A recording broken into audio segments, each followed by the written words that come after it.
जवान है तो जवानी होनी चाहिए, मालिक है मालिकियत नहीं है, अब मैं मालिक का भाव नहीं है, सेवक है सेवा भाव नहीं है, तो बेकार हैं आप सेवक। आपके पुत्र हैं लेकिन पिता के प्रति आपका कोई वैसा आदर का सम्मान नहीं, पुत्र जैसा व्यवहार नहीं है, पिता है लेकिन पिता जैसा व्यवहार नहीं है, पत्नी है लेकिन पत्नीत्व नहीं है। तो ये सारी चीजों की स्थापना करना चाहता है गृहस्थ योग, कि आपके अंदर का जो फंडामेंटल गुण है, जो क्वालिटी है, जो आपके अंदर में मौलिक तत्व है, उसका विकास हो, स्त्री का स्त्री की तरह विकास हो, पुरुष का पुरुष की तरह विकास हो, और लड़का का लड़के के जैसा विकास हो।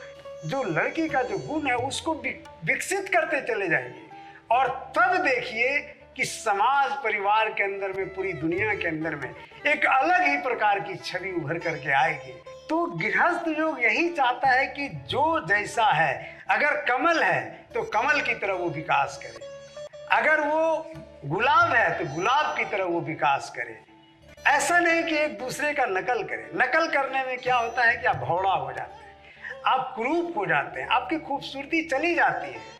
आप जो हैं उसको स्वीकार करके और उसको आप आगे ले जाने का प्रयास करिए। स्त्रीण गुण की स्थापना हो, मातृत्व की स्थापना हो। क्यों कि स्त्री अगर वो 5 साल की भी है तो उसके अंदर में एक माँ है, पुरुष अगर 70 साल की का भी है तो उसके अंदर में एक बच्चा है।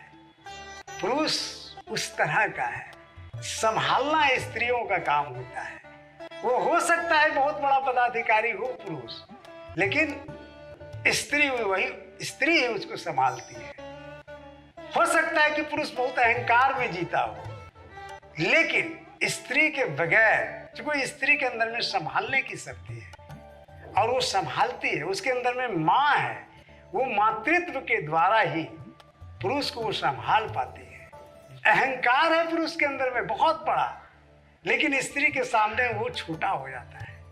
क्यों? क्योंकि उसके अंदर में एक माँ है। आप 80 साल का भी हो गए हैं तो आपके अंदर में एक बच्चा है। एक 10 साल की लड़की अपने 70 साल के दादा को देखभाल कर पाती है क्योंकि उसके अंदर में एक माँ है। लेकिन पुरुष ऐसा नहीं कर पाता है क्योंकि संभालने की शक्ति स्त्री में है। इसलिए इस गृहस्थी को अगर कोई संभाल सकती है तो वो स्त्री है।